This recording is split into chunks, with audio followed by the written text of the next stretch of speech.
We'll go ahead and kick this off. And I think, a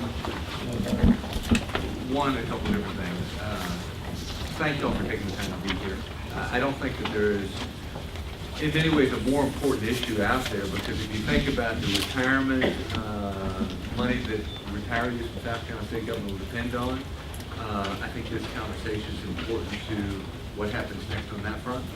If you're a taxpayer, what you pay into government and where it goes is incredibly important.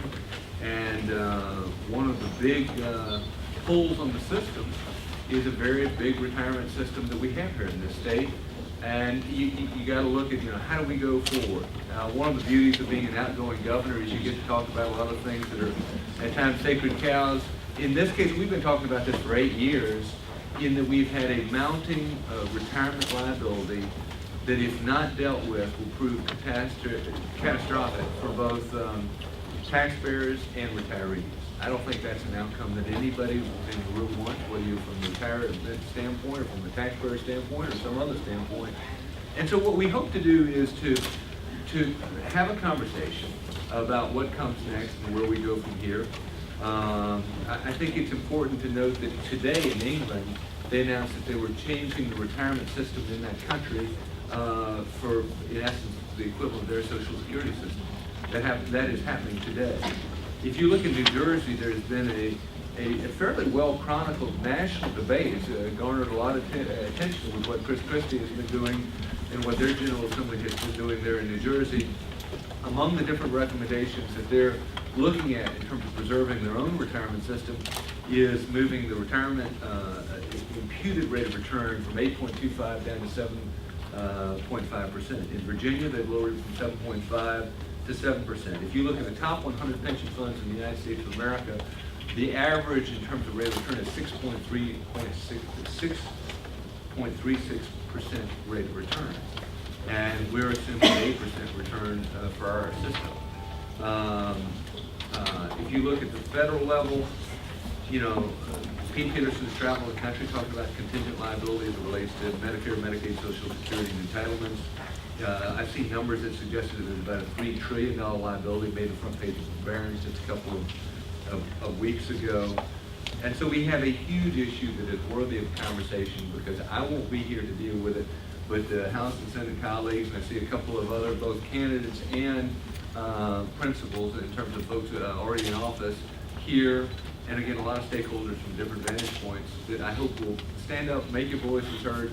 Let's make this interactive, and hopefully we can come up with a couple of ideas or nuggets that it can be dealt with by the legislative body and whoever the next governor is going forward. I want to specifically thank Senator Ryberg, who's here. I know he, along with a host of others, have worked hard on this subject for quite some time. Phil Levinas, thank you again for being here. Tom Young, Jim Battle, Richard Ekstrom, again, and others here in the audience from a General Assembly standpoint. Presenters, Peggy Boykin, who's the Executive Director of the South Carolina Retirement System, we all know. Bob Borden, CEO of the Retirement Investment Commission itself, is going to give a presentation. And Joshua Ryle, who is Associate Professor of Finance at the Kellogg School of Management up in the Northwest, or Upper Midwest rather, is here to make a presentation as well. I single out just because I've seen them. Wayne Bell, President of the State Retirees Association, thanks for being here. Alan Gillespie, Chairman of the Investment Commission. Blaine Ewing, Reynolds Williams, Don Weaver with the Taxpayers Commission, and Chairman-elect Curtis Loftus. Again, thank you all for being here. I think we'll hop right into the meat of it. There'll be 3 quick presentations, and then we'll go into, I guess, a larger conversation with all of us, if that's all right. I'll raise one last point, though, and that is a quote I happened to catch in the paper. This is from George Benson, President of College of Charleston. For the last 10 years, our institutional contribution to our employees' health insurance and retirement has grown by over 72%. I think a lot of things, as is always the case with life, are connected to other things. And so the whole conversation we had on what's happening next in tuition for students and colleges across the state of ours is in many ways tied to the contributions that they're having to make to a retirement system or a healthcare system as well. And one, it does impact the other. I think at the last summit, we were able to at least begin a conversation, in some cases forge a couple of solutions that, at least in the short term, I think are meaningful. Again, I hope we can come out of that with the same kind of findings on this. Thank you all again for being here. And how does it work? Who's up first? How do we do this? Peggy? All right, so I guess the order is, I'm looking here, Peggy, then Bob, then Joshua, and about 10 minutes each, and then again, everybody's going to get into this longer conversation. Thank you. We need the microphone to work, please. Or turn up the volume. Technology is beyond me. Is this a microphone? Let's begin with that. Is it hot or not? So it's fake. Okay, I would have been yelling louder if I apologize. So there is no microphone? Is that right? That sounds better now. Hello, hello, hello, hello. Hello, hello. All right, so project. Okay, we'll project then. All right, okay. All right. I'll try to talk loudly and I'll try to talk fast since my task is to give you a state of the retirement system in 10 minutes or less. So I'd like to start out by just giving you a little bit of background on the system. We manage 5 defined benefit plans, one for state employees, one for police officers, one for the General Assembly, one for the judges and solicitors, and one for the State National Guard. We have approximately 230,000 active employees and approximately 118,000 retirees. An important economic fact for South Carolina is that we pay out over $2 billion a year in benefits to retirees of the state retirement system. That money gets distributed back out into rural areas throughout South Carolina. That's an economic impact. 94% of our retirees live in South Carolina, so that's almost $2 billion that is pumped back out into the local economies throughout South Carolina. And you can see a depiction of that by county on pages 4 through 9 of my presentation. I do have copies of the presentation for some of you. I don't have enough for everyone, but we will be posting a copy of my presentation on our website this afternoon for anyone who doesn't get a copy of it. If you have a copy, if you'll switch to page 10. I'd also like to give you some background on the employers who participate in our retirement system. Many people believe that this is just you will turn to page 12, you'll see how our investment and contribution income funds the system. 22% of the funding for our system comes from actual employee contributions. That's very different from the private sector where you rarely see employee contributions into a defined benefit plan. Our employer contribution only funds 30% of the retirement benefit. The remainder is made up from our investment income, which represents 48% of our income. If you look on page 13, you'll see the breakdown of our employers in the system. State agencies and higher education represent approximately 31% of our membership. And when you relate that to the $12 billion unfunded liability, which, by the way, is paid for with the contributions that come from our employers, 31% of our employers are state agencies and higher education. 43.5% are school districts, and 25.6% represents local governments and other entities like Santee Cooper, which are allowed by law to participate in the retirement system. You can see a graphical depiction of that on page 14. Again, 26% local and other governments, 43% school districts, and 31% state government and higher education. If you'll switch over to page 20, because I am going through this very quickly. It is a comprehensive report, but I've been asked to keep my comments to less than 10 minutes, or no more than 10 minutes. This is not an issue that South Carolina has failed to recognize that they need to address. In 2005, we provided information to both the Budget Control Board and the General Assembly, which indicated that the primary driver in the increase in our unfunded liability was driven by cost of living increases. Prior to 2005, all of our cost of living increases were granted on an ad hoc basis. which means that they were not recognized or included in our unfunded liability, yet they were consistently granted each year. And that meant that each year when those cost of living increases were granted, it added to the unfunded liability. We informed the General Assembly and the Budget Control Board that within a few years we would reach a point where the retirement system would no longer be able to fund the cost of living increases out of the system. So in 2005, both the House and the Senate established special subcommittees to evaluate the decision, and they held in-depth public meetings and heard testimony from investment consultants, from actuaries, from the business community, from all of the associations that represent our membership. And as a result of that, the General Assembly enacted Senate Bill 618 in 2005. The result of that legislation was to guarantee the first 1% cost of living increase. So we recognized and included that 1% COLA in our liabilities. That had a price tag of over $2 billion. That benefit, we've been granting cost of living increases on an ad hoc basis. We just hadn't recognized those in our liabilities up front. To recognize that $2 billion liability, the General Assembly also provided a funding mechanism. And they spread the burden for that cost of living across all stakeholders. Active employees had to increase their retirement contribution by 0.5%. Employers had to increase their contribution rate by 1%. Working retirees and Terry participants, those individuals who've come back into the public workforce after retirement, were required to contribute to the retirement system as well. Today, of the over 100,000 retirees that we have approximately 25,000 retirees who are working after retirement, either in Terry or as a working retiree. The amount of that 25,000 attributed to Terry is about 6,000 individuals, but those individuals currently working are required to contribute to the system, as are active employees. But when that bill was first passed in 2005, we did face legal challenges.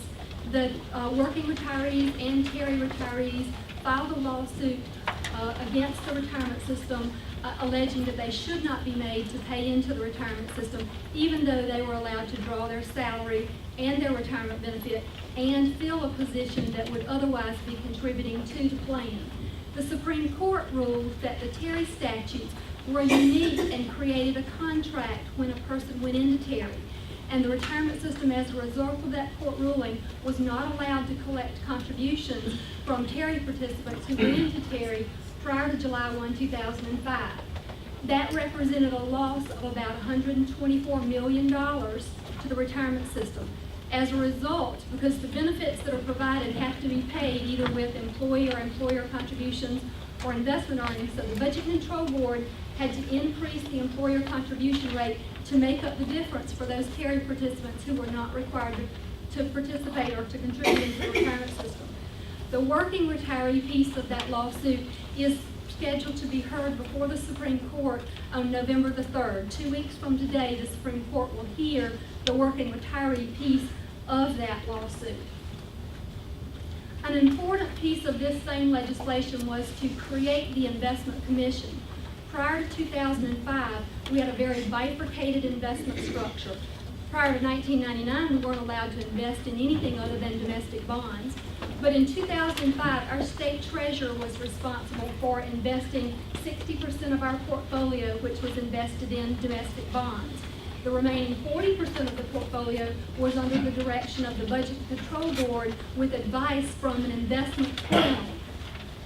That structure was not effective, and part of the legislation in 2005, S618, created the Investment Commission, set stringent criteria for who could serve on the commission to ensure that we had professionals who were responsible for investing the trust fund, with the understanding that at that point in time we were in the bottom 10% of performance in our portfolio compared to our peers across the country.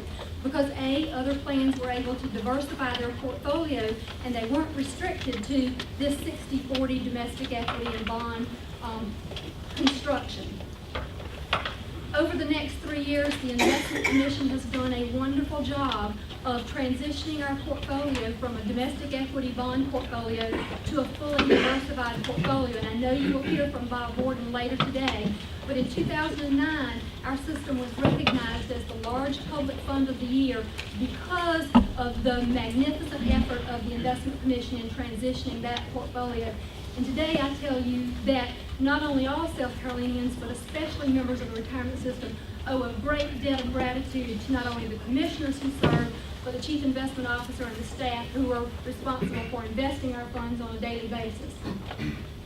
Over the next 3 years, as I said, the Investment Commission worked to transition the portfolio. If you would fast forward to 2008 and move over to page 24, in 2008, in order to take the next step towards addressing the cost of living increases, the State Treasurer's Office convened a COLA task force. Again, a very broad representation of interested parties. Not only did we have members appointed from each of the board offices, there were other legislative members available, there were members of the business community, members of all of the associations that represent our membership. You'll see on page 25 a breakdown of all of the individuals that participated in that task force. They met over a number of months and heard detailed testimony, heard detailed evaluations, provided detailed actuarial information, and as a result, the COLA task force made a recommendation which was later enacted in statute in 2008. If you'll turn to page 28, what that piece of legislation did was to pre-fund the second 1% of the COLA. And it pre-funded that with the increase in our expected rate of return. The average rate of return expected for other plans across the country at the time was 8%.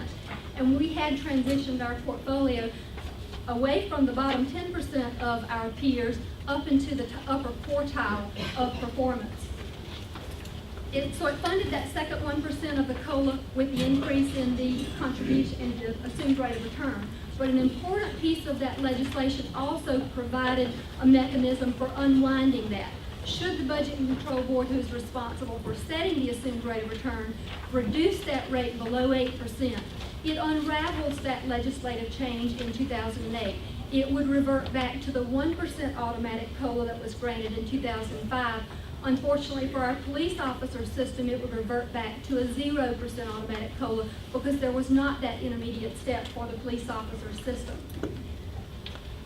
If you would turn to page 33, in addition to making changes to the employee and employer contribution rate or changes to our investments, another opportunity for it to impact the funding of the system, although it may be very limited because of the legislative challenges that we face with benefit changes.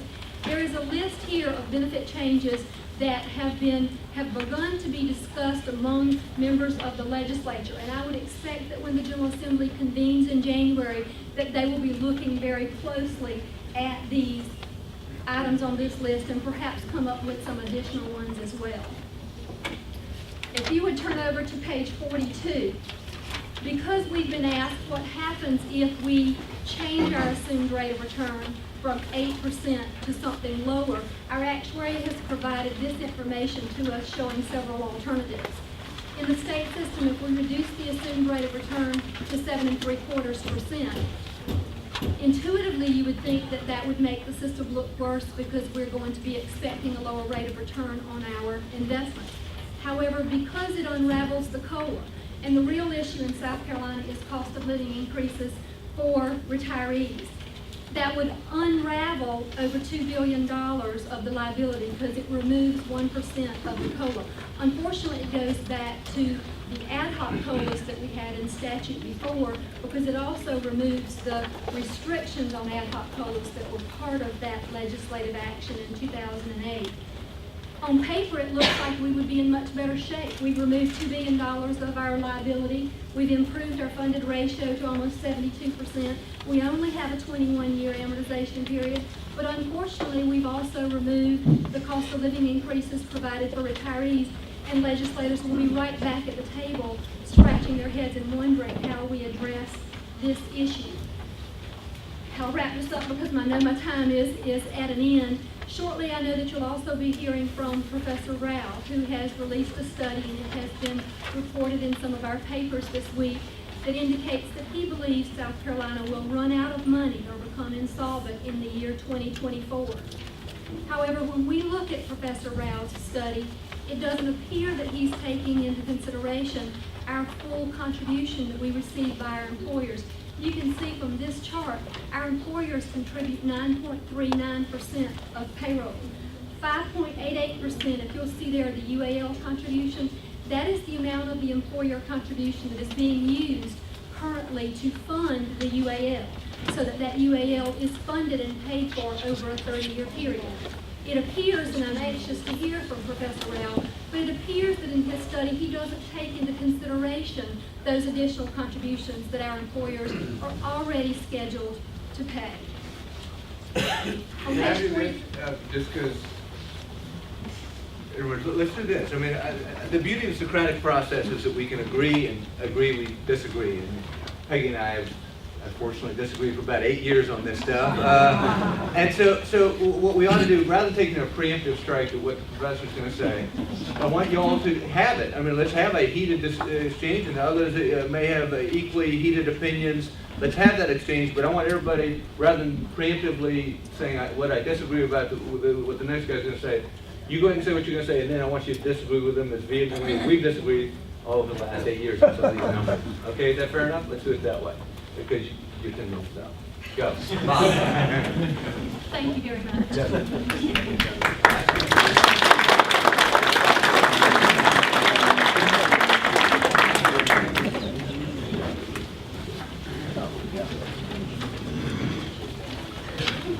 And let's do this, just so that we can, again, agree that we can disagree. It's going to get warm in here. There are a bunch of us in here. I'm going to take my jacket off, and anybody who feels like doing the same, go for it. All right. I'll follow your lead. Thank you, Governor. I apologize in advance. I'm under the weather today, so I'm not my usual sparkling personality, but I'll try to project as much as I can. And, ma'am, Could we send somebody to fix the microphone so we can Where hear? are we on the mic? Thank you. I don't know, but I'll talk as loud as I can until they fix it. Well, Hey, surely Lee? there's somebody who can fix it. Grant, we're getting requests for the microphone. Can we get somebody coming I in? know they can't, the mic is not gonna work, unfortunately. Okay, did it just not hook up? It's not gonna Can we get another system? Okay, thank you, appreciate it. Portable. We can hear you in the corner back there. All right, I'll try my best. All right. So. Try my best. Governor, members of the Roundtable, member of the audience, I'm Bob Borton. I appreciate the opportunity to be here this morning to talk on this rather important topic. I think it's nationally a critical topic for our country, and I'm glad there's time and effort and attention being spent on this. I'm going to give you a quick update on the work of the Commission and how we've structured our investment portfolio and what we believe the outlook and probabilities of achieving certain returns are, and leaving it at that to frame, I think, the discussions to follow. And so I'm going to give you a bit of the background and update on our performance and where we see these expectations laying out. As Peggy mentioned, historically South Carolina had lagged the rest of the nation in terms of investment returns and typically ranked in the bottom 5 to 10% of comparable peers. 5 years ago this month, legislation was passed to create the Investment Commission, which consists of 5 commissioners appointed by the Budget Control Board, and their mandate, in a sense, was to improve the risk-adjusted returns of this portfolio, and they were empowered sufficiently to do so. The Commission itself has decided to tackle that mandate by 3 things: by emphasizing portfolio diversification, by having a very thoughtful and creative implementation within the asset classes it chooses to invest, and emphasizing transparency and strong governance practices in how we make our decisions. This before and after pie chart shows what the portfolio looked like when the Commission assumed control of it. You can see it was basically a 3 asset class portfolio. It was about your typical 60-40 stock bond mix. About 95% of the risk of that portfolio came from the U.S. stock market. So it was a very concentrated portfolio.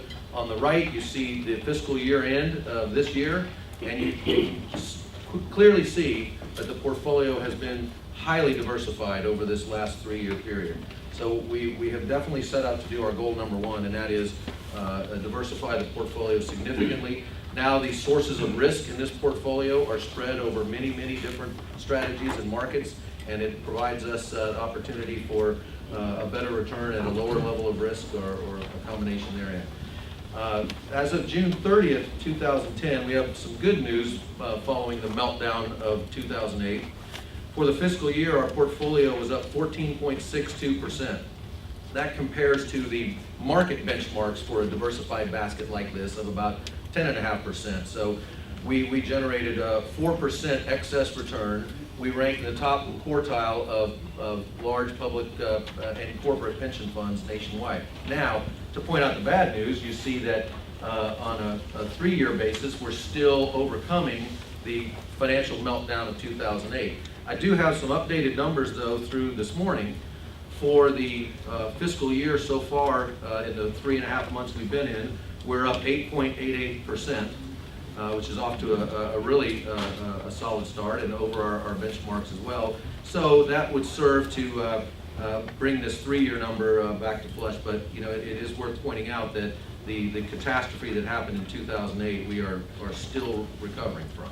Do you have a pass out? Yeah, I have an extra copy for you, sir. Yeah, I've got a couple extra copies because I can pass one down. And we likewise will put this on our website. Be glad to share it with anybody. We measure the value that the commission staff generates in managing the portfolio in 2 ways. When the commission has decided on an asset allocation, the commission staff has the ability to vary from that allocation within ranges, and we either generate extra money doing that or we don't, and we measure that. Once we have decided to allocate money within a certain asset class, we then choose the method by which we're going to do it, what managers we're going to employ, what strategies, and we measure the success of doing that versus just buying a passive benchmark. Both of those decisions, you can see that we've added value in over the last 3 years, cumulative of $723 million of additional value added over and above our passive benchmarks had we just reallocated the assets and indexed them in the lowest cost possible way. We've generated another $723 million of returns on top of that. The 1-year value add over the actuarial rate of return was $1.2 billion last year. Now, how does that rank amongst similar funds of our nature? As you see, this chart starts in 2003, and as a period of time, the first half of the chart, you see indeed we ranked in the bottom 5-10% of similar funds.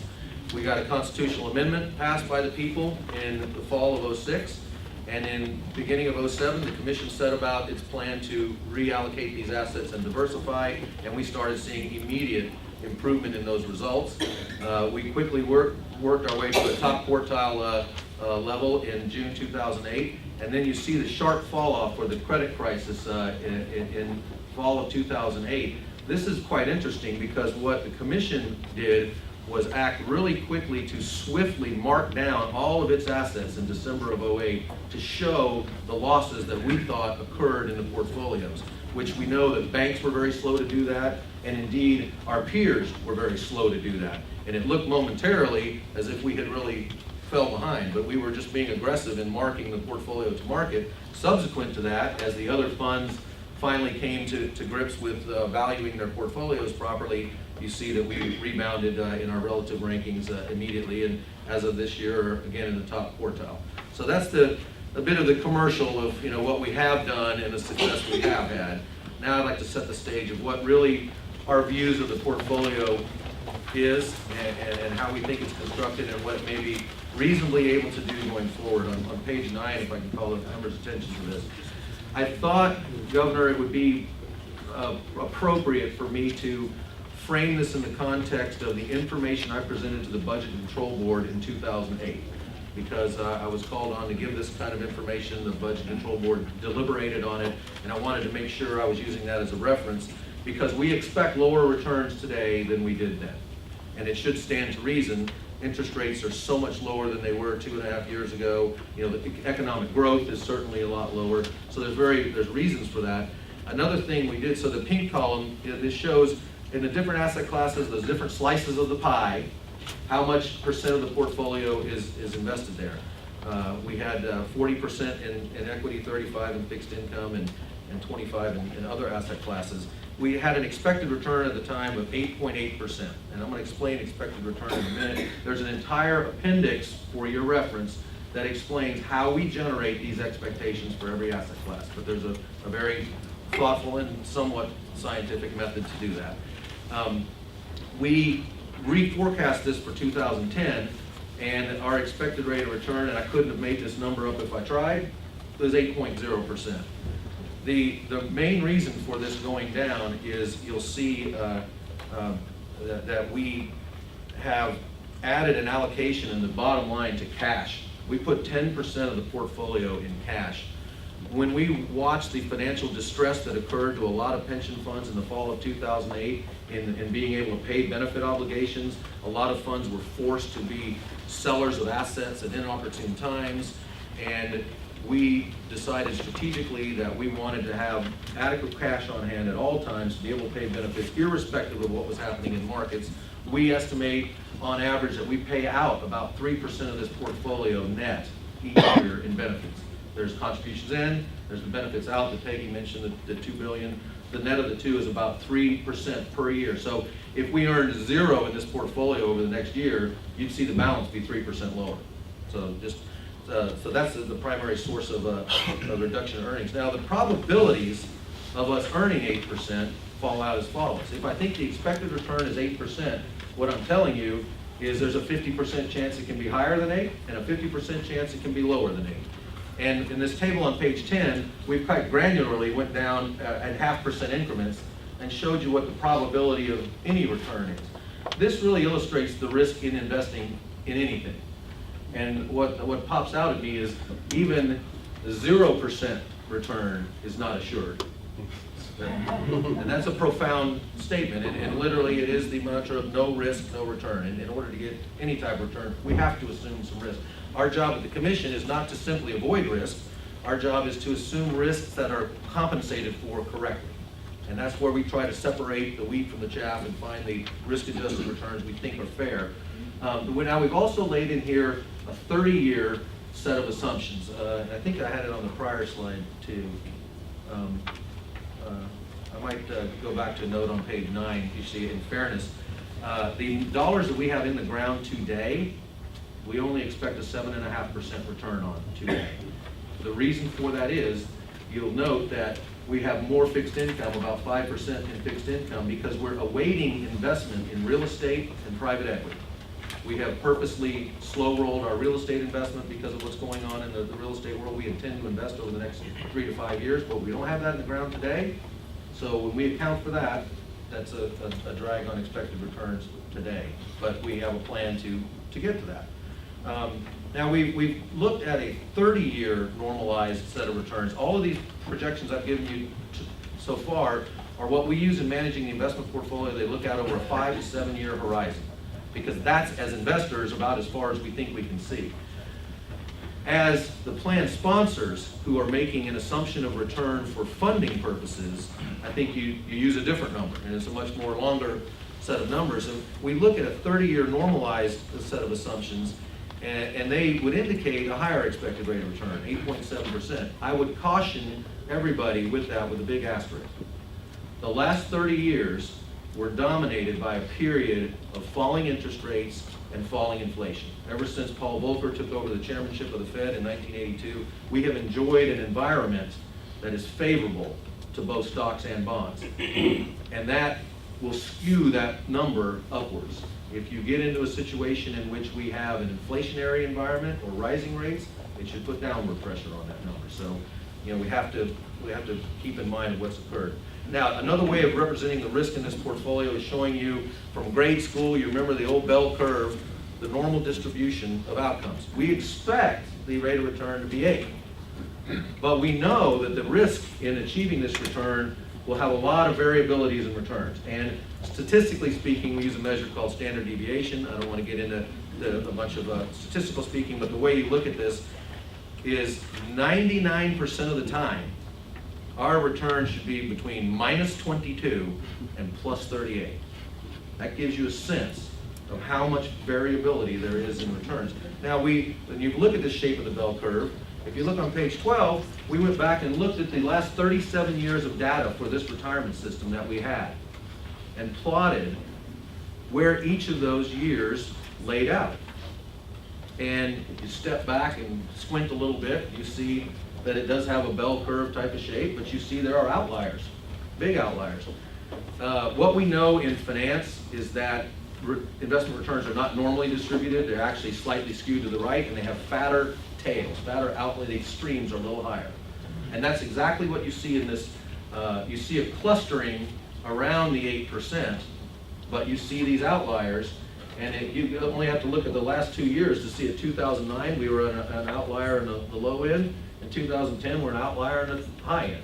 So, there's indeed this variability, but this does give some efficacy to why we use these standard deviations, and it does display the range of outcomes that one must expect in investing this. And Bob, I hate Yes, to sir. do this, but just to keep everybody on time, if you could sort of wrap this up. I'm at the end. Yeah, okay. I guess the two more statements.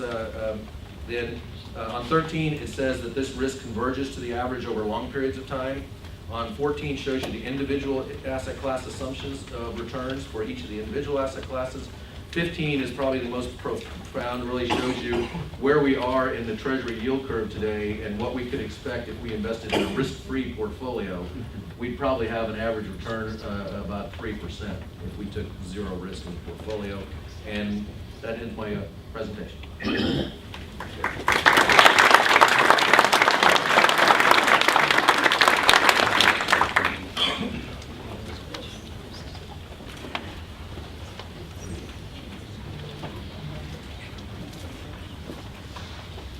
Okay, thank you very much, everyone. Governor Sanford, members of the Roundtable. Okay, I'm here to give more of a financial perspective on this, and a perspective of a finance professor, okay, but also this is, I look at these systems the way that a bond market will look at these systems. So let's skip straight ahead to, I'm going to skip the first slide, which shows the national picture. I just want to show the picture for South Carolina. And this is for the two biggest of the 5 systems that have been talked about today, SCRS and the police officers retirement system. There are several lines here. What this is showing are the annual benefits paid out going forward. Now this is where we are now. 2009-2010, we're paying out over $2 billion in benefits. That number has been stated before. And I want to show you where we're going with benefit payments under a few different scenarios. Okay. The blue line is the scenario of where we would be going with benefit payments if we actually froze benefit promises today at current levels of service and salary, okay, but allowing COLAs. What we would see there is that even if we did what companies in the private sector have done and moved everybody for all future work to a 401k type plan, okay, and preserve the benefits that have already been promised. This is a very extreme policy measure. That even if we did that, South Carolina would still be paying out around $4 billion annually by 2030, okay? That's the blue line. What is the purple line? The purple line shows if we don't freeze the plan, what are the actual expected annual benefits that these South Carolina plans can expect to be paying out, okay? Under actuarial projections of how long people are going to work, when they're going to retire, how long they're going to live. What we see there is that they rise even more rapidly and that they peak at around 2040 at $6 billion annually. And the only reason that they decline after that is because in keeping with common practice, we're only looking at existing employees here. Okay, if new hires are brought in, then these lines aren't going to turn down. What's the dashed red line? The dashed red line is the way that the systems in South Carolina and around the country typically think about the benefits. They do something in between what would happen if you froze everything today and if you let everything run forward. I refer to that as common state accounting.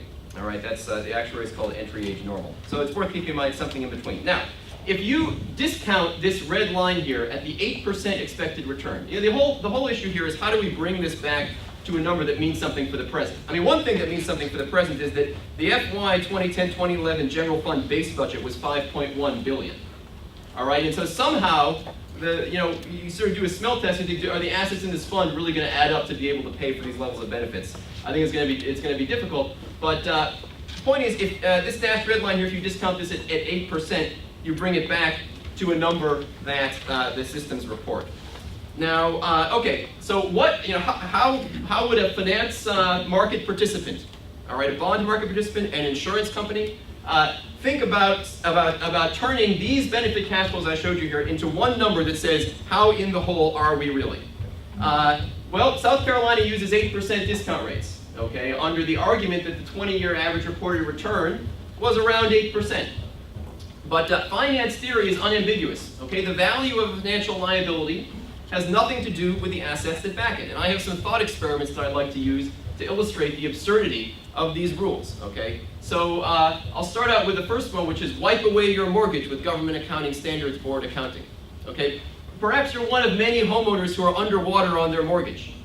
If you go to a bank and you say, I'm underwater on my mortgage, I want to borrow some more money, they might say to you, well, show me the assets, any assets that you have. Okay, maybe you'll show them your money market account. Maybe you show them you have $5,000 in a money market account. The bank does not care whether that $5,000 is in a money market account or if it's in the stock market. Your net financial position is still the same, okay? And that's the way it works for companies too. Companies can't simply increase the risk that they take and state a lower liability. Eliminate pension liabilities by taking on more risk. This is a facetious comment, but why stop at 8%? Why not go to 9% or 10% or even more, taking on even more risk, and then state that pension liabilities are actually zero? The point that is missed is that, yeah, historically we earned this 8%, but we earned it by taking on risk, and it's risk for which taxpayers bear the downside, and that downside has become particularly apparent in the last several years when South Carolina has moved into riskier assets that have not performed well, and South Carolina taxpayers are now on the hook for the downside. Okay, I would also guess that if South Carolina decided to get a quote to pay an insurance company to take over the pension, the insurance company is going to charge you using a risk-free rate, not a risk that reflects investments in the stock market. And finally, I'd like to know how South Carolina can tell its employees that their pensions are risk-free and then use a discount rate that reflects the stock market. If South Carolina were telling its pensions, hey, or telling its employees, hey, when the stock market is up, we'll pay you $10,000 a year. If the stock market is down, we'll pay you $5,000 a year. Then you could use an 8% discount rate. Okay, you could use a discount rate tied to the stock market. But if you're telling them that it's risk-free, you got to use a risk-free rate. All right, and that's actually for funding purposes. The federal government regulates corporate pension funds for funding purposes. They have to use Treasury yield curves for funding purposes. The Treasury yield curve is how you discount a riskless promise. All right, so what do the systems say the liabilities are, and what are the actual value of the liabilities? Okay, basically the system says that the liabilities are around $41.7 billion under this common accounting method. I give you guys a little bit of a break because I say, hey, I'm actually just going to look at the blue line. All right, I'm just going to say, where would we be if we froze all benefit promises up until today? So I give you a break, but I say, okay, benefit promises that have been made up until today are riskless. Well, the answer is that the liabilities are $76.5 billion, okay? And we have some assets set aside, $23 billion. So what is the net unfunded position? The net unfunded position is $53.5 billion compared to what the systems report, which would be $13.1 billion. Okay, if I use common accounting but I don't use the asset smoothing, I get $18.7 billion. All right, so $53.5 billion. How do we think about $53.5 billion? Well, spread out over South Carolina taxpayers, that is $29,600 per household.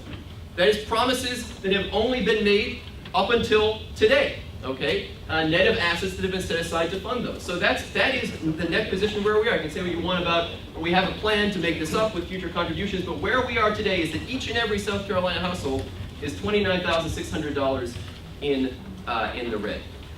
Okay, let's talk about how long can the benefits be paid.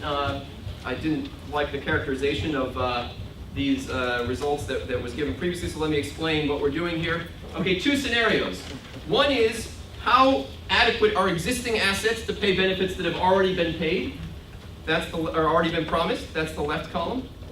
The right column is if we continue to receive contributions at the current level and continue to make promises, how long will the assets last? So you can't have it both ways. You either have to assume that you're not going to make any more promises and then ask how adequate the current assets are, or you say, okay, we're going to actually keep making promises. Let's see how long the assets will last. All right, if we continue to make contributions as well. And of course it depends on what kind of return assumption you use. All right, so here's 8% returns, here's 5% returns. Let's focus on the South Carolina retirement system. Okay, if we froze all benefits today and we just looked at what we've already promised, and we looked at how adequate current assets are to pay that. Current assets are only adequate to pay that through 2020, if we get 8% return. If we get 8% returns and we keep contributing annually at the current level, they will last through 2032, okay? If we only get 5% returns, and we freeze all benefit promises, but we also don't take in any more contributions, they will last through 2019. If we get 5% returns, and we continue to make contributions, and we continue to make promises, they will last through 2026. None of these numbers is good, okay? Whether we're running out in 2019, in the worst case scenario, or 2040 for the police officers, 2032 for SCRS, in the best case, that is bad because you'll remember that this graph here shows just the benefits that, if we don't change the plan, that by 2040 we're going to be paying out $6 billion annually. And we can benchmark this to what the state budget office projects revenue will be. And we have growing revenue, but also growing benefits. By 2020, benefits will be $3.7 billion. State budget projected revenue $6.4 billion. So imagine trying to crash land into a pay-as-you-go system at that point. You're going to be eating up $3.7 billion of the $6.4 billion of revenue. If we last till 2030, the benefits that will have been promised will be $5.4 billion annually. That's going to be eating up, much more than half of the $8.5 billion in projected revenue. So I would say this is not a sustainable system. To benchmark my numbers, again, you have $29,600 per South Carolina household. That's if we stop making unfunded promises today. Okay, these are legacy liabilities. They're based only on service and salary up until today. It would take 7.5 years of dedicated tax revenue, actually at the 07-08 levels, to correct that. You could do nothing else for 7.5 years with the money if you wanted to correct that. Okay, $29,600 per household. I think the other thing I'd just like to emphasize, going back to the runouts, is that it's fine if you want to say, okay, we're going to use these future contributions and they're going to extend the runout date from 2020 to 2032, but I'd like all the younger public employees to make sure they appreciate that their contributions are going not to secure their own retirement, but to pay for the retirement of people now, people who are retired now, and that their contributions are going to extend an unsustainable system from 2020 to 2032, rather than to secure their own retirement. Okay, what are some far-reaching changes? I'm not recommending any of these things. In fact, I'm going to tell you what my recommendation is in a minute. I just want to get to this point of cost of living adjustments. How expensive are they? Okay, if you eliminate any cost of living adjustments... Just to give you a context, yeah. You got about 3 minutes Good. to make whatever that is, just Yep. in fairness to the others. Good. Okay, we'll do that. Yep, 50. So that if you eliminate the cost of living adjustments, you'd still be left with $23,000 per household. Okay, another question, what if the retirement age were raised to 67? This would actually be, I'm not recommending this because police officers working to 67, not sure that's the right thing to do. But with an actuarially fair buyout, again, just an illustration, the $53.5 billion declines to $41.5 billion. Still, it's going to be around $23,000 per household. The thing we've got to keep in mind is that a large portion of this liability comes from people who are already retired. All right, so the only thing we can do, we have to stop the growing debt. The only way that we can deal with $29,600 per household is by stopping it. And the fact is that every day that we continue using the other way is to freeze the plan, at least to new workers, okay, and compensate future workers using a 401k type plan. The alternative is just more gambling and borrowing from future taxpayers or hoping for bailouts. And I would note that, pension systems of some neighboring states are in better shape, and that may limit the ability of the state to raise taxes in the future.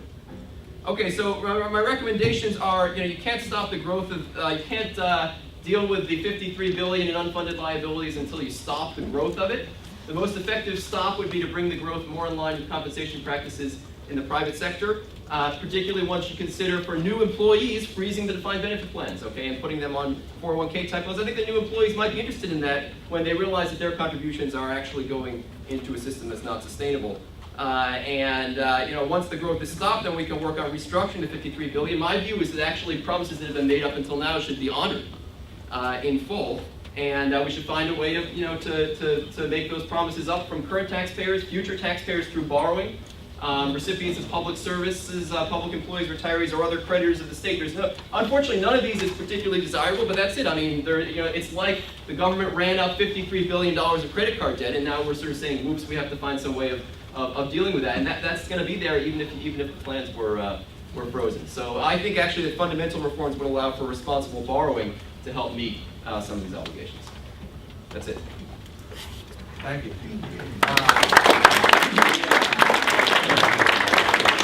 There, Scott, as I understand, they're walking in a new microphone. So as they're doing so, let me just say thanks for everybody presenting. Thanks for staying on time. I want to be clear. I think that the professor was on something. As usual, I have charts and graphs. I'll spare you most of them, but you know, I don't in any way blame Bob for doing that which the commission's charged to do, which is you're charged with trying to get to 8% rate of return. You're going to do anything within your power to do so. And so I don't begrudge you all as a commission working hard to get to the mandate that's been placed on you. The battle that Peggy and I have had over these 8 years, and again, she's a very pleasant lady. This isn't about her. I'm a less than pleasant guy. It ain't about me, but it is about the 8%. I think it is a completely unrealistic assumption, and it brings with it a lot of problems that the professor just enumerated. Are you guys walking this mic in or not? I'm stalling for a mic here. Anyway, I'll just read you 3 quick quotes, and I'll sit down and let's let the debate begin. And I'd love to, again, Socratic process, kick ideas back and forth. Bob, not to give you a hard time, I don't know what grade school you went to, but I never learned about standard deviation in the bell curve in grade school. I did learn about it in graduate school, and there were entire classes taught about it. I mean, you really got to look at that 8% hard, really, really hard. And here, in 2007, Warren Buffett, who's arguably probably the greatest American investor of all times, or at least recent history, said this of projected 8% returns. If they're wrong, as I believe they are, the chickens won't come home to roost until long after they retire, speaking of people in politics. Public pensions funding is woefully inadequate because the fuse of the time bomb is long. Politicians flinch from inflicting tax pain, given the problems will only become apparent long after these officials have departed. Promises involving generous cost of living adjustments are easy for these officials to make. Those promises will be anything but easy to keep. William Gross, who is now head of PIMCO, which is a huge mutual fund, recently wrote this in his outlook to investors. He said, we're facing 2.5% yielding bonds and stocks staring straight into new normal real growth at 2% or less. There is no 8% for pension funds. There are no stocks for the long run, 12% returns, and most likely consequences, stimulative government policies will strain to get these, and there will be a declining dollar and problems to go along with it. Todd Zurich, who's a law professor at George Mason University, stated it March 15th of this year in Barron's cover, talking about state public pensions, said this, is this thing in here or not? Are we walking the mic in? We are, okay. Because I'm running out of quotes here. In many ways, some of our states are like General Motors before its bankruptcy, suffering from falling revenue, borrowing money to cover operating expenses, and operating under crushing legacy health and pension liabilities.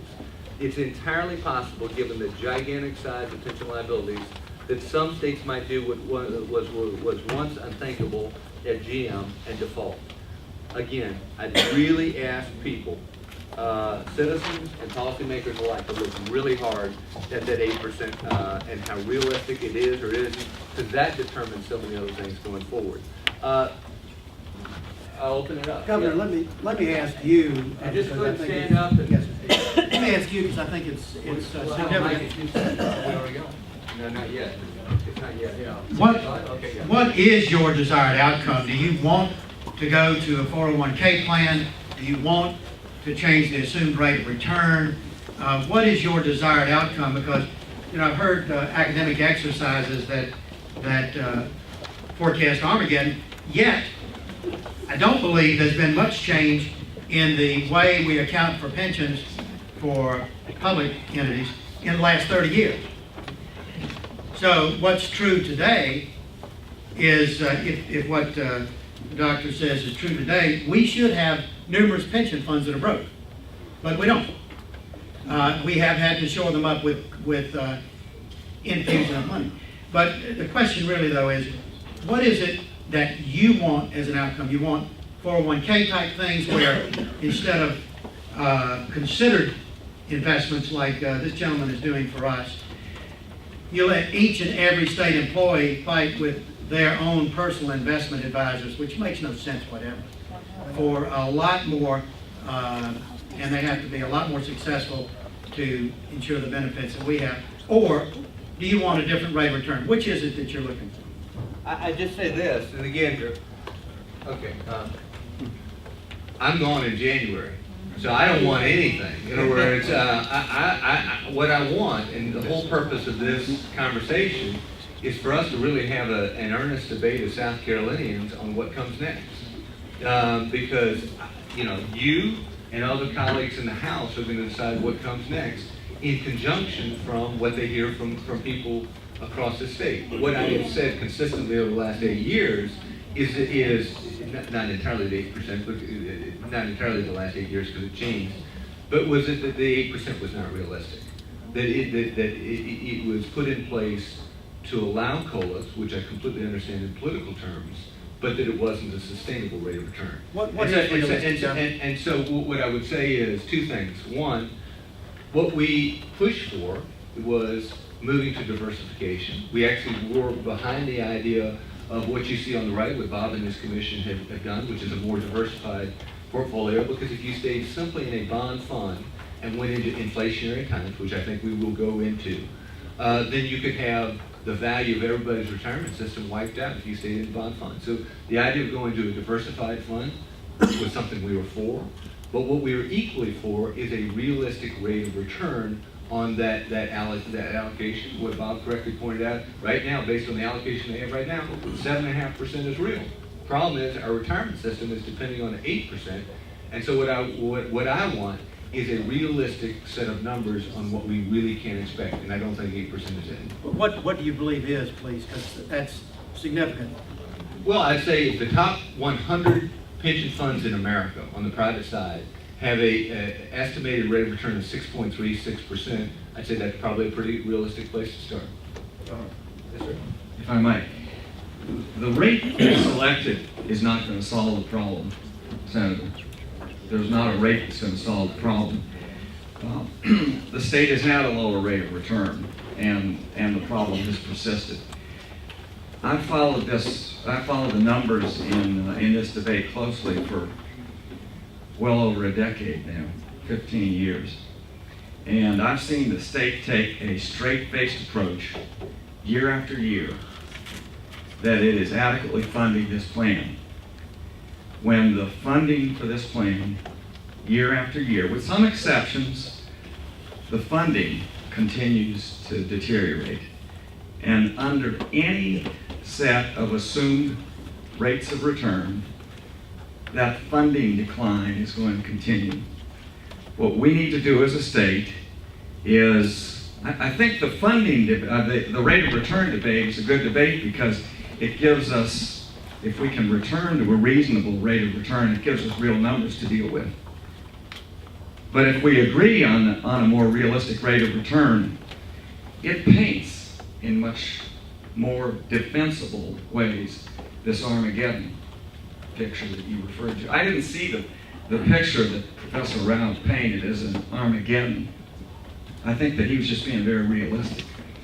We've seen in our state the unfunded liability gyrate widely.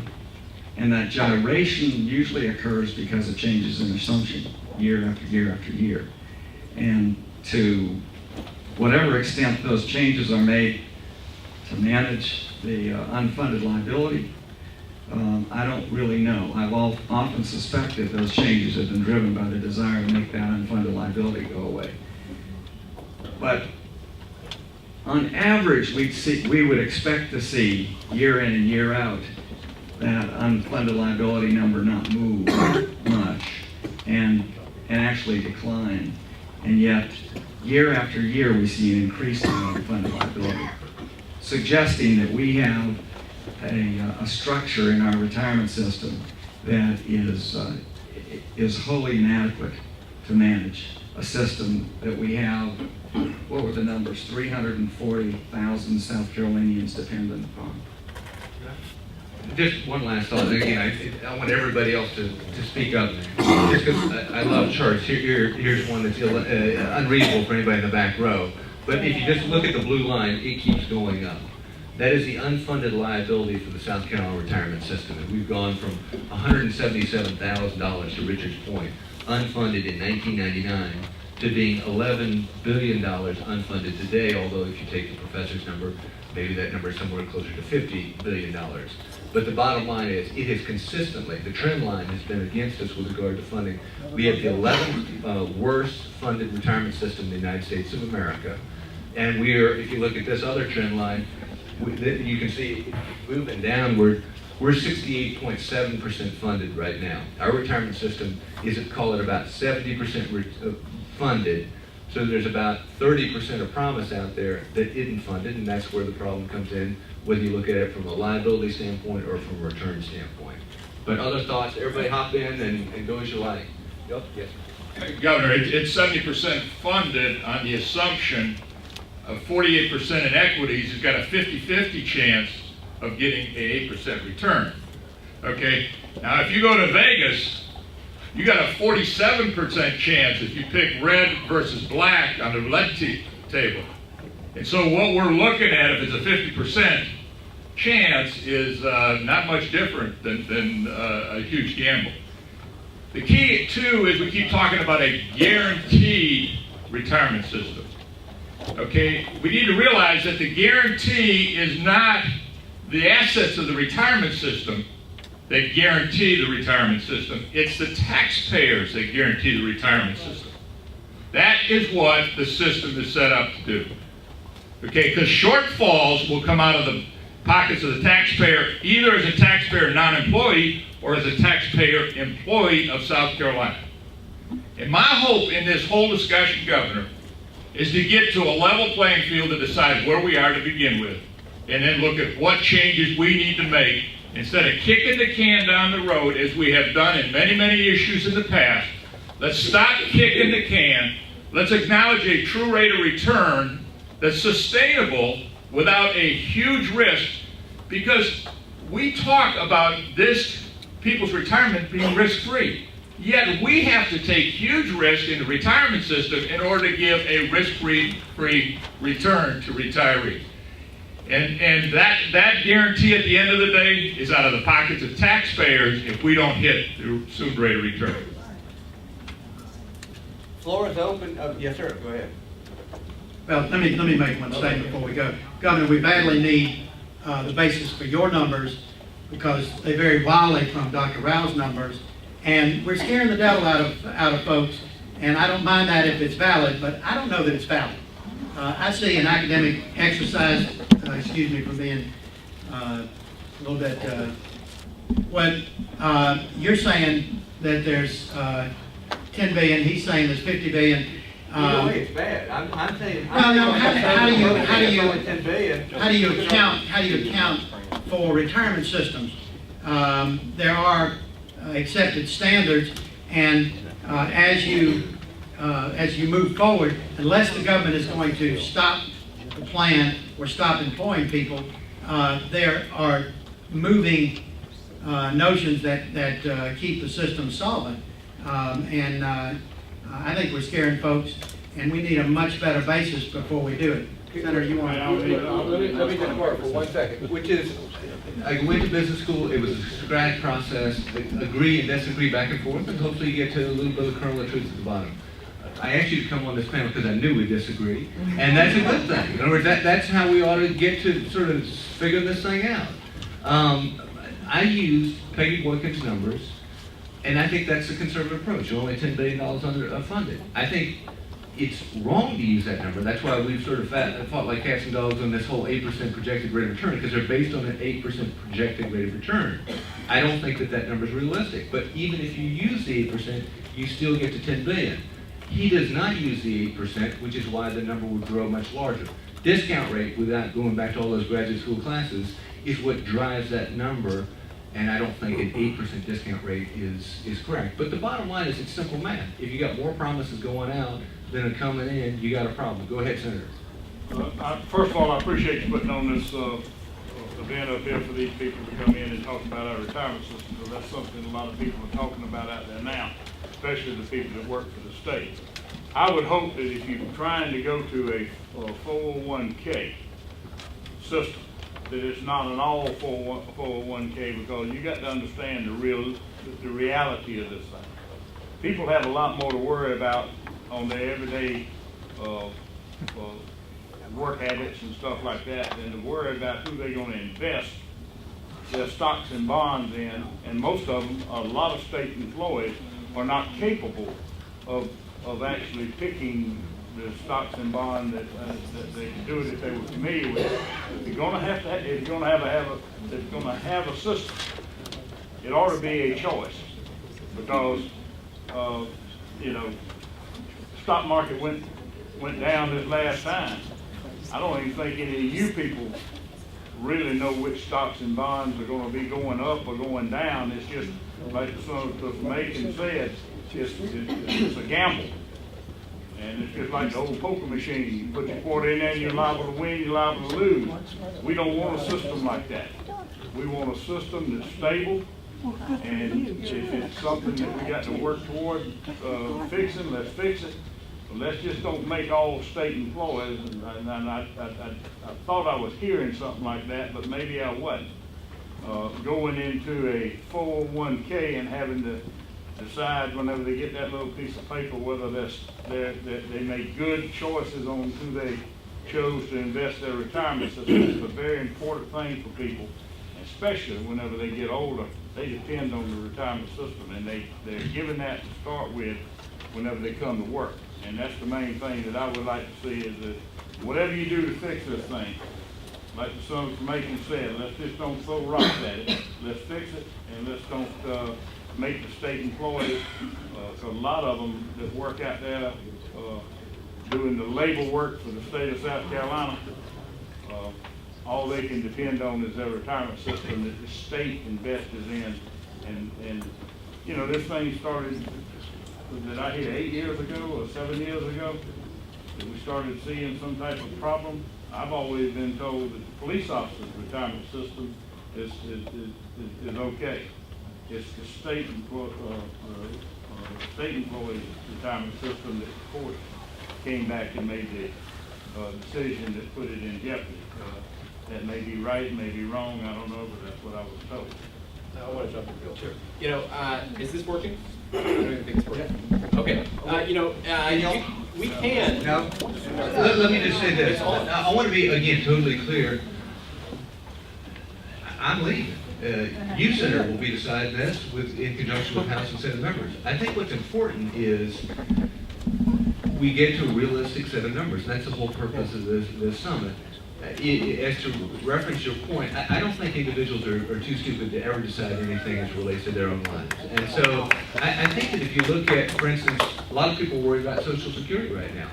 Back prior to 1983, when there was a federal law change, at the state or municipal or county level, you could in essence create your own Social Security system for state workers or local workers. Brazoria, Matagorda, and Galveston counties down in Texas create their own systems. And what they said was exactly what you're saying, which is, we don't want to take stock market risk. What we'll do is we'll have each of these workers purchase an annuity based on what they've been earning. And what you'd find if you went down to those counties is they're individual accounts owned by the individual, and they've worked out incredibly well, and they actually produced a higher rate of return for the individuals than even being in Social Security today. So I think there are probably a lot of solutions out there, and I think there are probably a lot of things that we got to look at the state. I'll give you an example. For instance, many people are critical of the fact that the way the spiking system works with the retirement system as it's presently configured is it's on the average of the last couple of years of work. So that means somebody could leave, let's say, the legislative body, go what was at that time to the Employment Security Commission, get a salary of over $100,000. Their retirement system was not based on being a legislator for 20 years getting $10,000 a year. It was based on the last 3 years that might have been earning $100,000. Is that really fair to the rest of the people in the retirement system? I think there's probably a lot of solutions that can be looked at, and that's, again, what this is about exploring. Go ahead. I want to jump in real quick, which is just to say two things. First of all, if you want to maintain a defined benefit pension system, it can be maintained. It just has to be recognized that it's a lot more expensive than we're currently valuing it. And the other thing is, I take issue with this argument that the way I'm coming from it is not a real world argument. I mean, this is the way that a bond trader would look at it. Do they live in the real world? I think so. Well, let me clarify one thing. I said that the majority of state employees are not familiar enough with the stock market to sit down and study it to make the decisions they have to make to invest the most important thing that they have, and that's their retirement. Now, there's a lot of them that are, but I don't see in my district everybody cutting on the TV every morning and going to Channel 35 watching the stock market. And I don't think that that's what we intend. They have the option now. We have, the state retirement plan right now allows retirees to be, if you chose it when you came in, there is an option. You could have like a 401k, and I don't think very many people have done that.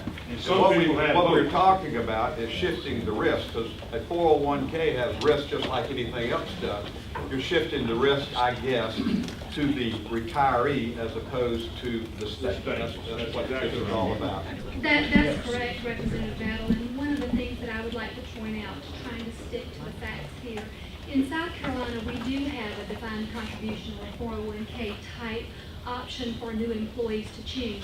If you look back at my slide on page 42, you'll see that the normal cost of our current defined benefit plan, that's the cost of the service that's accrued on a yearly basis, not the unfunded liability, not the promises that have been made that Professor Rao would indicate he believes should continue to be paid.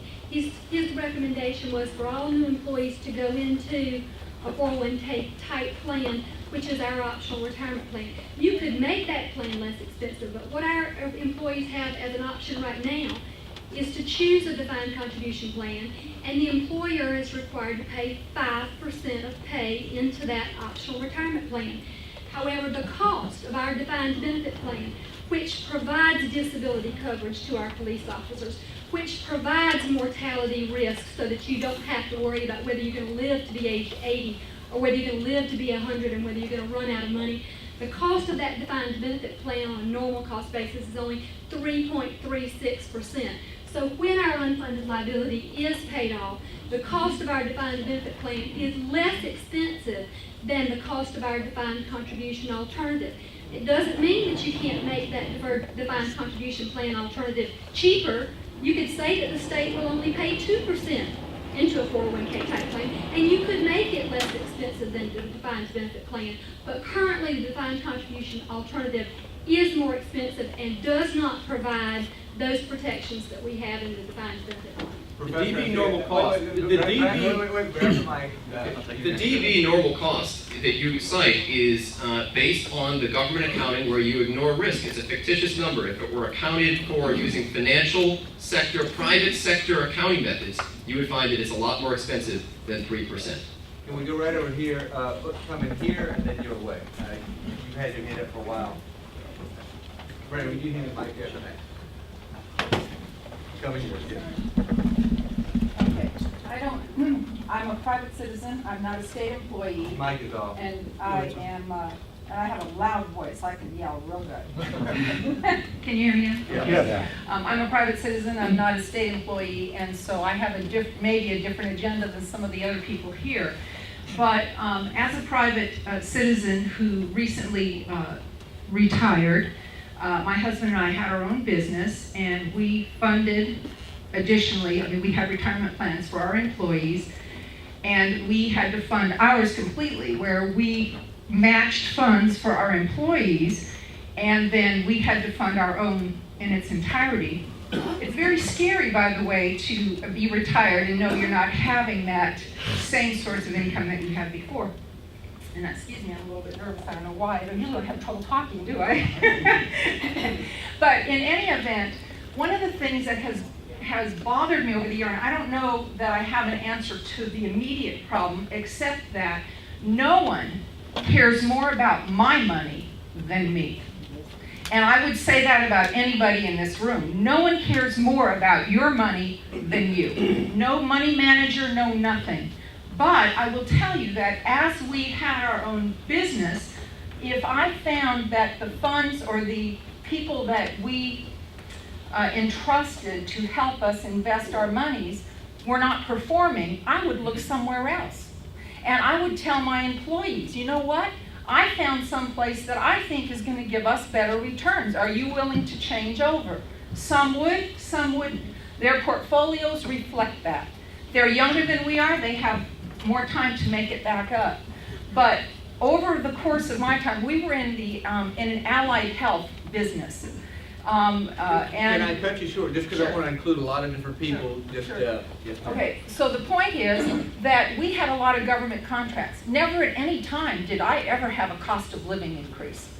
Ever, ever, ever. Because Medicare and all those people capped what we could make. In fact, they lowered what we could make. And you know what? We still saved money.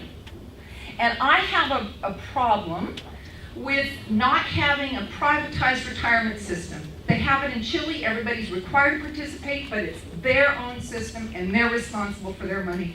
No government employee that I pay taxes for should be on my back. I'm sorry. All right, coming your way, sir. Thank you. I want You to need correct, this? we'll see. I want to correct a couple of things that have been stated here. One, with regard to corporate pension plan investment returns, I think we're mixing apples and oranges. It is true that corporate pension plans use 6.3% roughly to determine their contributions, but their expected rate of return is 8%. It's exactly the same as public pension plans use. That is a fact that was reported by the Wall Street Journal earlier this month. And Governor, with all due respect, I'll be happy to send you that, the source of that information. Secondly, this nation is approaching a retirement crisis, in no small part due to the movement away from defined benefit plans and toward defined contribution or 401k plans. Whatever we do as a movement toward defined contribution plans, individual accounts should not be the answer. And then my organization has developed a critique. Wait. What organization is that? Just so everybody Sorry. identify themselves, yeah. My name is Keith Brainerd, National Association of State Retirement Administrators. We have drafted a critique. I brought hard copies today. It's available on our website, of Joshua Rao's latest study. And we find that he is significantly understating the contributions that are going to go into these plans, particularly in a state like South Carolina. In South Carolina, the state and its political subdivisions are constitutionally and statutorily required to make contributions, a fact that he is overlooking. Moreover, you have heard Joshua Rao's strong objections to the Governmental Accounting Standards Board accounting standards. His fight is with GASB. The state of South Carolina and the South Carolina retirement system are complying with actuarial standards of practice and the Governmental Accounting Standards Board. GASB, the Governmental Accounting Standards Board, has been reviewing the issue of how to value pension liabilities for the last 3 years. And so far, in fact, very recently, they have reaffirmed their commitment to a long-term investment return assumption, not the interest rate driven assumption that Joshua Rao would prefer that they use. It is a theoretical approach, and it makes perfect sense on paper. Yes, sir. Can I interject? If that was the case, then we'd have nothing to worry about with regard to our Social Security accounts in Washington, D.C. We could trust Washington and their standards. But there's a whole movement across this country where people are saying, I don't believe this stuff is going to come true. I'm really worried. So I hear what you're saying, but I disagree on that ground, which is... But let me chime in that Gadsby Social does not Security is not a retirement plan. 40+% of people on Social Security are not retirees. They are disability recipients, they are survivors. Social Security is more apples to oranges than anything we've discussed, and it's pretty sound through 2040 based on what President Reagan and Tip O'Neill did when they worked together in 1983 and 84. So it's off the table. Governor, GASB does not have oversight of Social Security. If it did, Social Security would be in a very different place. If Social Security were required to comply with GASB, the figures would be very different. I understand. My only point is a rhetorical one, which is trust out of Washington versus not. But anyway. I'd like to defend myself real briefly. I'm not going to get into the talk, but I am going to put a slide up. Mr. Brainerd, your response is old because I read your piece and I have put in what happens when you account for contributions, okay? And so that's the first thing. Josh, I'm sorry, let me interject. The second thing, and then I'll give it back to you. The second thing is that there are some federal congressmen who are proposing that state and local governments be required to disclose to the federal government their liabilities on exactly the same basis as I am proposing. So I think just because GASB is doing it doesn't mean that it's right. Well, it's the best authority that we have. And your slide indicates contributions at current level, but that's not contributions that are compliant with the state of South Carolina's Constitution. Well, these are significantly understated. We're already amortizing the large unfunded liability, and so I guess we also have to have a graph up here about how much those contributions are going to have to grow in order to be consistent with the South Carolina Constitution. I think you're going to find it's going to eat up a very large percentage of the projected revenue, but I don't have that number. Let's do this, let's do this. It's not a it's a statutory requirement, not a constitutional requirement, in terms of retirement system, and that's why it's a 50% vote, not a 2/3 vote, on changing any of these things or getting any of these assumptions right. Let me pass back to the back right corner. You had your hand up, then we're handing back to this law officer, then we're coming your way. Yes, sir. Thank you, Governor, for having this meeting. You got a mic coming your way. Yes. Okay.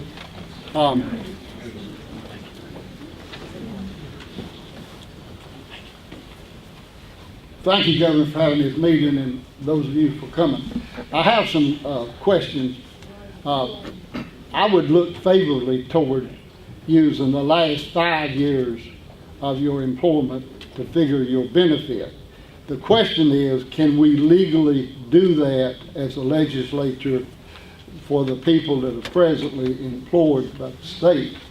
The other thing I would look favorably upon voting for is, say, increasing the age. We made a mistake, which is human. We lowered the age to 28 years, the number of years to get benefits. We should have left it at 30. But if we raised it to 32 years, would that not just affect the newly employed people? I don't know the legal answers to that, and I think we need to know what we can legislatively do to improve this. Do you have that answer? Thank you. Like I say, this is all going to get decided by the sausage-making machine that is the legislative process at work. Coming your way, sir. Hey, I'm Rick Clark. I'm a police officer in the upstate of South Carolina. And now I say why I like to come to Columbia. But anyway, what we talked about today has been academic exercise. When we talk about the retirement system, we've left out one important thing. It's made up of people. So if we go to the low end of 10 billion or the high end of 54, if we solve the $10 billion problem, that'd be better than we've done in years. So let's sit down and come up with what we need to do. Is it a 0.5% more out of my paycheck that I meet each month? That's fine, it's gonna cost me $20. If that keeps my retirement for when I'm 60 or 65, let's start looking at these things. We're talking about 54 billion in unfunded liabilities, which I'm probably in the middle.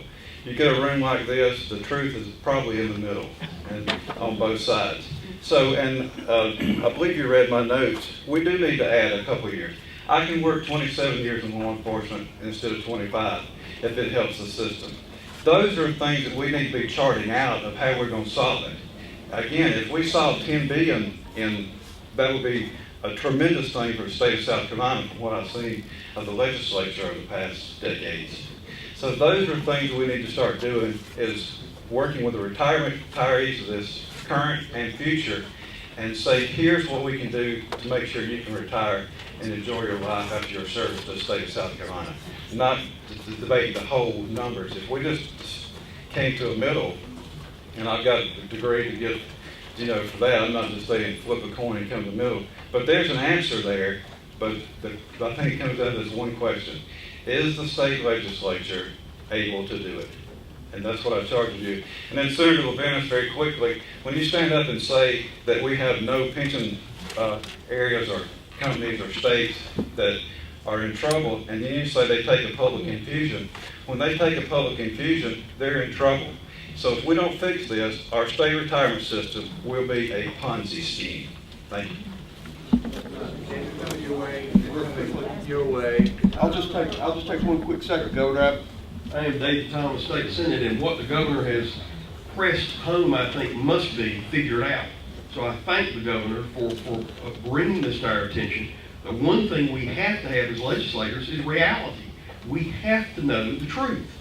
And it could be something's exaggerated. We're hearing two different sides. We're having conflicting concepts. It cannot be figured out here, but at least we have confronted it. And Governor, I thank you, because 15 years from now, if we see a general meltdown, at least you warned us. I would ask this,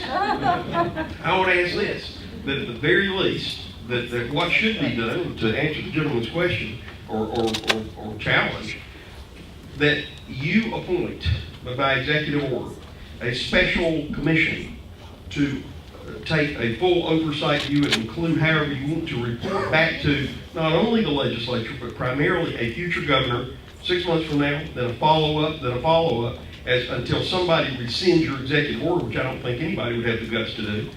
And let's have an ongoing, continual analysis of where we are to get to the bottom of exactly what's going on. The worst thing the legislature can do is pretend like a problem doesn't exist or possible problem doesn't exist.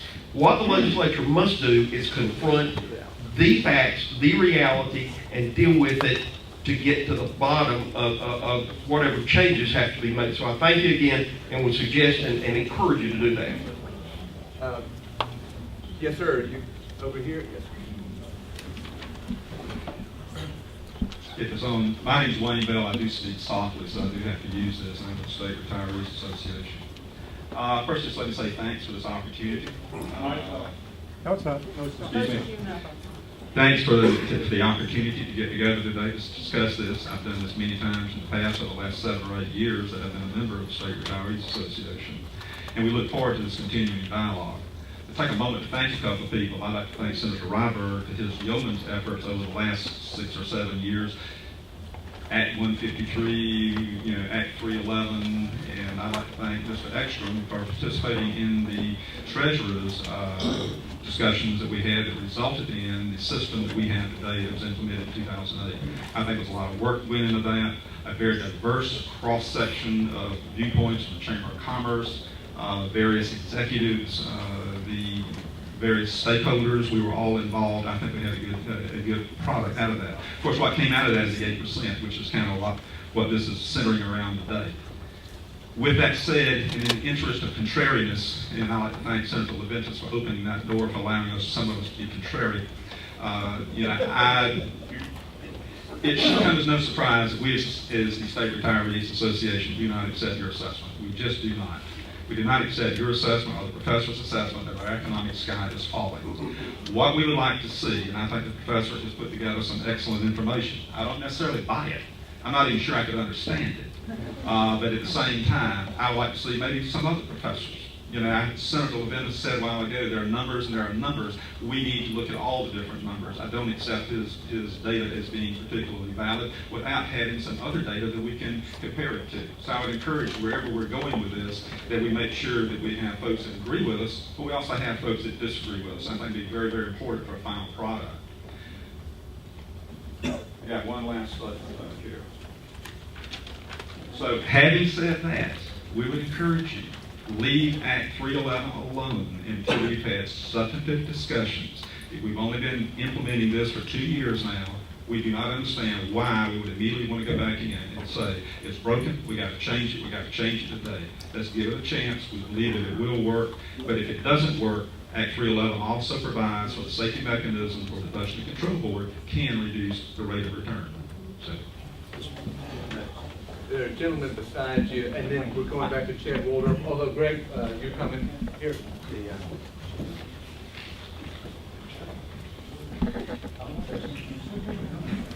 Thank you, Governor, and I echo Wayne's sentiments on being allowed to be here today in this discussion. I'd really piggyback on what Wayne is stating, but I want to come to this echo about taking the retirement age from where it is, be it 28 or 25, to 27 for the police officers, or to 30 or 32. Sometimes when I think that's expressed, what is missing is those service years let you meet the eligibility to retire. It has to be understood that there's no mandate that an employee has to retire if he or she works for 100 years. But see, when I hear that, it's always stated as if once a state employee reaches 28 years, that he or she has to retire. And that is not the case. Those years to us is what is called a safety net.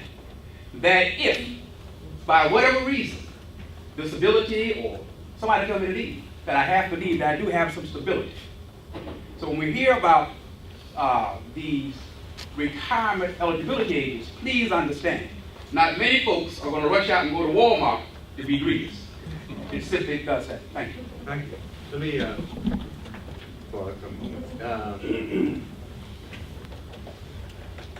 you raise a great point, but I just make this point, which is both on the military side and on the state side. What I've consistently heard over the years is people say, I'm almost at my 20, I'm almost at, you pick the number.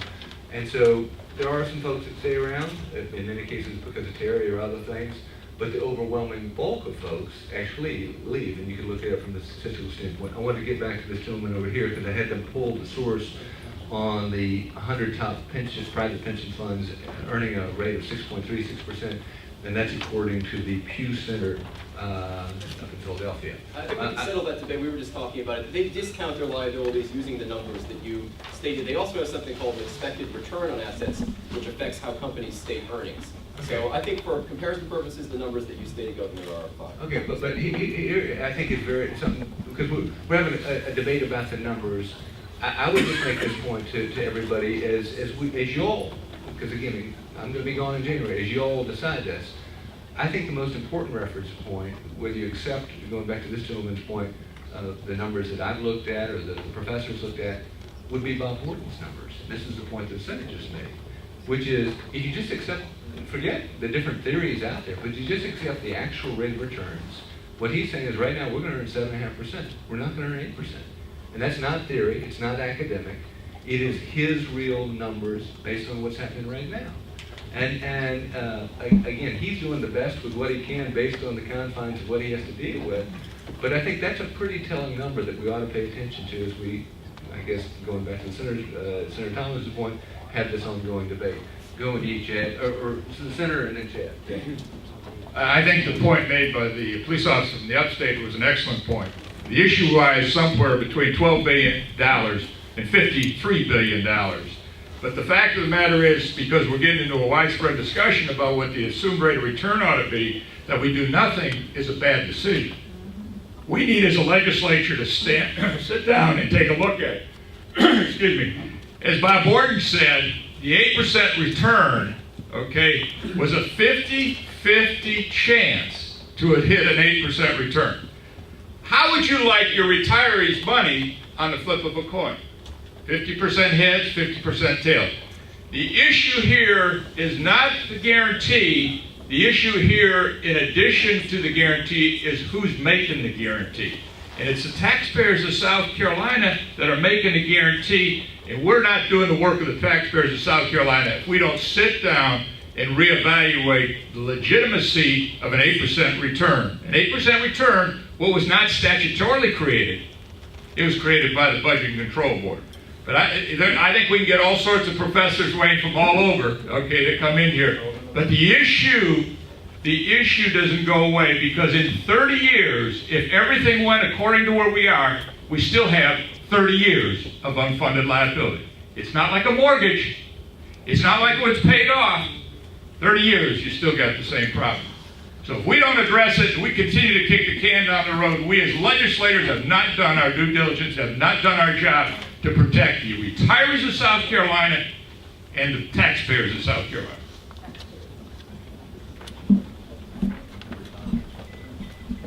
Hey, I'm Chad Walder, taxpayer and head of the GEAR report, which was a GEAR commission, which looked at the retirement system a couple of years ago pretty extensively, and spent a lot of time looking at it since then, because I've got 3 young children. I'm very scared about the debt and sort of legacy that we're leaving for them. And I also want to salute the officer in the back and move the goalpost a little bit. I've got sort of 2 points to make. The first one is whether it's 12 billion or 50 billion, the gentleman's comment was the number's somewhere in the middle. And I think even Peggy would concede that it's somewhere in the middle. Her $12 billion does not include health care for retirees. And that's another division within the Budget Control Board. That adds another $9 billion to the problem that the challenge that we're looking at. So if you do that, then we're looking at between a $20 billion, $21 billion, and a $64 billion problem. It's a massive problem, and we can't just put our head in the sand and ignore it. The $12 billion number continues to get $1 billion or worse a year, based on the fact that we're only recognizing the carnage from 2008 over a 10-year period. So we'll continue to see that number get worse, almost regardless of what returns that Bob's able to hit. Secondly, and I think the governor's point should be well taken, if Bob is telling us that we have a 7.5% expected rate of return currently, and we're telling the buying community and we're asking people to invest in the state of South Carolina based on the fact that we're assuming an 8% return, we've got a real problem there. The SEC is looking at this very closely. The longest serving chairman of the SEC has said that government accounting rules are giving a false portrayal of where the fiscal situation actually is. And the SEC is cracking down on it in states. They recently did in New Jersey. There's an argument to be made that this is Enron-like accounting when you're saying one thing, assuming one thing, yet in actuality expecting another. And I think the real concerns about that in the future. Thanks. Yes, sir, you had your hand up earlier, and then yes, ma'am. And by the way, just so everybody knows, it's 11:46, we're gone at 12 o'clock. In fairness to everybody's got other things to do. And I thank you again for y'all's patience. Yes, sir. Yes, sir. Thank you. And thanks for holding this forum today. I'm Roger Smith, the Executive Director of the South Carolina Education Association. And I would like to make 2 points. One, I would like to follow up on Mr. Bell on Act 311. Is that it seems to me from listening to the presentations and the information that I studied and heard from the retirement system, that since Act 311, the retirement system and its financial situation has improved. And I think that we ought to continue with that and allow Act 311 to continue. The second point I want to make is that state employees, the teachers and the state employees of South Carolina are taxpayers. And they are private citizens as well. And Mrs. Boykin pointed out the amount of revenue that comes into the state through the retirement benefits. 94% of those retirees live in South Carolina. The state employees live in South Carolina. And they all contribute to the economy as well as to the retirement system in South Carolina. Thank you. Somebody called for a professor. Christina Jeffrey, contingent labor in the education system. It seems to me that we are talking about going from a highly socialized system to a moderately socialized system where our freedoms are also going to be limited. And I'm in the optional retirement program, and it is no bed of roses, Governor. It is very constricting. You can't invest in what you want to invest in. You see this huge tidal wave of debt coming at you, and you know you should be able to move your money. You can't put it where you think it should. Let's do what Chile did, which is privatize all of these systems. We are all capable of making good decisions and of discussing with intelligent people and managing our own money. It would have been a huge relief to me if that had been the system. Thank you. Okay, I'm coming to Bob and then coming to you, sir. Thank you, Governor. We're having a lot of debate about, measurement methodologies and whether the current GASB standards are realistic or we should use something more like corporate standards. I think that's an interesting intellectual debate that has a lot of merit. The bottom line is, even under these rather rosy assumptions and applications, it's still a big number. We have a big debt to fill. And this is a national problem. South Carolina is not alone in it. If misery loves company, if that's of any consolation. But you basically have three legs to this stool. You have contributions that are paid in, and that's made up of the employee and the employer, in this case the state, i.e. the taxpayer. You have how much money is earned on these monies while they're held in trust, and how much is paid out. All three legs of that stool have got to be pulled and turned to the maximum possible way to have a hope of fixing this problem nationally. And that means that the taxpayers have to make more contributions in to fix this, that employees have to make more contributions in to fix this. Employees need to work longer, retire later, and hopefully we can earn as much money as we possibly can that the capital market allows us to give. I want to make it clear that our assumptions of what we think as investors we can earn on the money should be fairly separate and distinct from the decision the plan sponsor makes on what it wants to assume to fund. It's a backdrop, it's of interest, but it's not a hard link, and I want to make sure that's clear. And even within that, I think the plan sponsor has some flexibility, i.e. when we create this unfunded accrued liability, we have to pay it out over time. We don't have to amortize it over 30 years, but we currently have chosen to go out that far. We could simply do it more conservative. I think another problem with the lowering the assumed rate of return is, unfortunately, that act inextricably linked the 7.25 to 8 with the COLAs. And that's what is really driving a big issue, and maybe considering decoupling those things as two separate issues of how you deal with COLAs versus how you deal with moving that discount rate down should be the discussion. And I would pay particular attention at the amortization methodology, because this $12 billion liability, I believe we're using a treatment of percent of payroll that's actually a negative amortization. And so my point is, there are several things that within control of the plan sponsor to simply take more conservative steps here, and I think all three of those levers need to be turned. Fair enough. Coming your way, then coming your way. Yes, sir. Governor, again, Tom Hatfield, thank you very much for inviting us. I'm one of those private citizens. I've never worked for the federal, state, or local governments, although I've been involved in them. I retired 18 years ago, and I'm currently living in retirement on the proceeds mostly of 401ks, and of course Social Security. Not to be impolite enough or capable enough of handling your own money. And somehow, that to me has a socialist attitude towards it, that living in America, that's not an America I've ever lived in. And therefore, I would strongly support a modified form of a 401k program that state employees could choose, not be mandated into, but to choose. Thank you.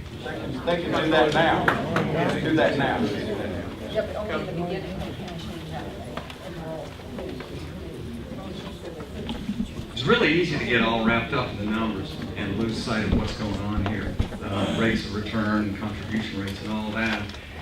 But I think that if you just stop and look at the picture is we have this plan, we're paying out benefits each year, we're collecting contributions to afford to pay out those benefits, and at the same time, we have this little problem called an unfunded liability, which is a deficit that's accrued during the years.